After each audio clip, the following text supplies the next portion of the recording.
Well, this is going to be an absolutely epic situation, isn't it? With Donald Trump coming to the United Kingdom for this state visit. What with the whole Tommy Robinson thing? What with the whole Lucy Conley thing? What with the comments of J.D. Vance and the fact that the US State Department has now said that the United Kingdom is about to go on its list of countries that abuses the rights of its citizens through free speech. I'm going to say to you something, that this is a turning point for us, a moment in history in which we have an opportunity to take back our freedom, to take back control of this country, and indeed to benefit in the United States of America from that seed that we sowed at organisations like Breitbart, at organisations like UKIP, at organisations like the Bruges Group. All of those things have fed into what we're about to get on the 17th of September with this state visit. This video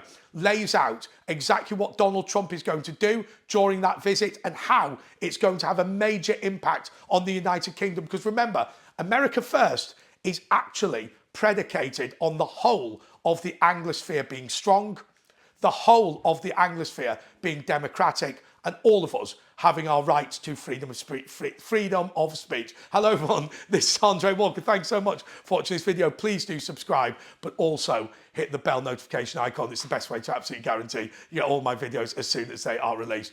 Okay, so on the 16th of September, I'm hosting an event with Republicans overseas for the arrival of Donald Trump. It's going to be at Windsor Guildhall. We're going to try and give the Patriot Club some tickets, maybe hold a ballot for the tickets for my table. But obviously we have prioritised our friends from the United States of America. Donald Trump himself is not arriving because it's the night before the state visit, but a lot of the ancillary people will be coming, and it's our opportunity, I think, to thank the Trump administration for everything they've done. And by God, what have they done? Offering to meet with Lucy Conley, who has called herself the first political prisoner of Keir Starmer's regime, suggesting that the United Kingdom may be placed on a list of rogue terror nations who are not permitted to certain access to things in the United States of America because of their attack on free speech, because of the fact that J.D. Vance went to Munich and rebuked all European leaders for the way that they have attacked, as an example, people who are legitimately praying outside abortion clinics. And now, by the way, I just want to say that whilst I'm against abortion, I'm also against shouting abuse at people going into those clinics, not least because some of them actually, I don't know if you know this, but some of them actually are women who've had miscarriages and are needing to go through the same procedure. But we don't have that in the UK. We just have people silently praying. So what do I think is going to take place? Well, the most important thing actually here is this debate about the Tommy Robinson issue, which is not actually specifically Tommy Robinson himself. It's about the fact that we are shooting the messenger in the United Kingdom, figuratively rather than literally. So when people start expressing their anger at what's taking place, we're much more keen to besmirch them than we are to engage with the issues. I've always said, you know, whether Tommy Robinson has done this or done that or whatever it is that he's accused of is really a matter between him and the criminal justice system. For me, what's more important is whether what he says is right about the way that Britain has had too much immigration and too little integration. And that is something that needs to be addressed. The next issue is the political prisoner issue. Now, I think when you are talking about Tommy specifically, you know, a lot of the stuff he's done is belligerent, deliberately breaking court orders. I'm not saying that I disagree with it, but it is belligerent.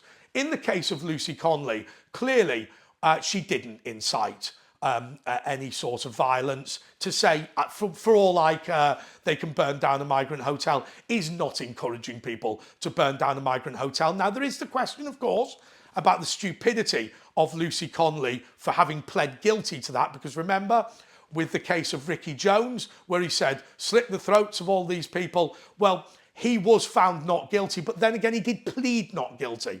And then again, I suppose it's a case of what the juries will say. But whether you believe Lucy Conley was stupid for having pled guilty or not, what you have to say was the behaviour of the police, the behaviour of the Crown Prosecution Service was appalling, and the behaviour of the judge to sentence her so harshly was appalling. And of course, my final point would be this: the fact that she was remanded in custody and not released for a significant amount of time actually made it harder for the Free Speech Union to speak to her. And Toby Young, Lord Young, says that that was something that will have made it significantly more difficult for her to defend herself properly. Question mark.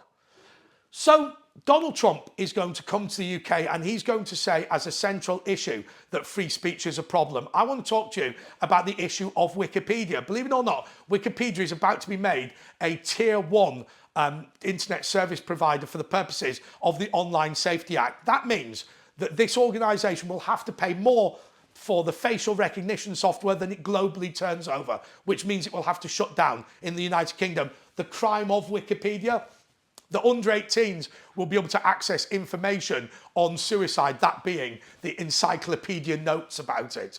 Utterly, utterly ludicrous. Because of course, if you don't put in that facial recognition software, then what will happen is you will be fined £18 million or 10% of your global turnover, whichever is more, which of course is an astonishing thought. And we've seen for the first time a leak of all this data that's been collected, because the third-party companies collecting your faces are dodgy companies, many of them set up by foreign intelligence agents or former foreign intelligence agents.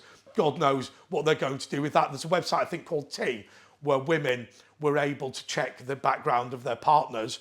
It might be good, might be a bad thing to do, but nonetheless, their details have been now leaked. And so we have that, we have the cost, and we have the issue of free speech. I'm extremely concerned about this, but Donald Trump is going to raise this because he is saying that the First Amendment right of American citizens, their own right to free speech, is being impeded by British legislation. That is to say that if Facebook were to go bust as a result of a fine from the United Kingdom, that in of itself would restrict the free speech of the United States of America. So first of all, we've got Lucy Conley and political prisoners being raised as an issue. Secondly, we've got free speech being raised as an issue. Thirdly, we're going to have, I think, democracy raised as an issue and the importance of the global alliance. Think about this, how successful Donald Trump was. You know, NATO is committed to 5% military spending. That is, that 5% of your GDP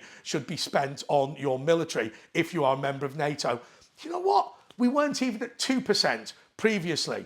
And so on all of these issues, we're starting to see the fruits of our labour. And I'm going to tell you what I feel the fruits of those labour are.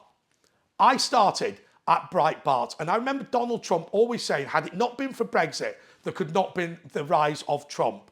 And what they're going to do on this state visit is they're going to sit round, they're going to say, no, no, no, no, no. It's not going to be the way it was before, which is Britain can restrict the rights of its citizens and America doesn't care.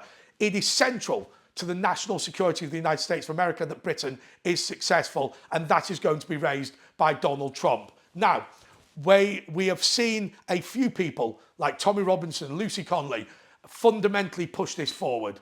That is going to come to fruition. I look forward to the 16th of September. If you want to join the Patriot Club, the link is below. You can make a donation and then we just add your email to the list. We will have a small number of tickets to that gala dinner at Windsor Guildhall that we're going to be able to sell to some of our members. But the most important thing is on the 17th of September, this is going to be wild. Donald Trump is going to raise our issues, support Conley, support Trump, support Robinson, and indeed defend those historic freedom of speech rights which we gave to America and now they'll give back to us. Until next time, goodbye.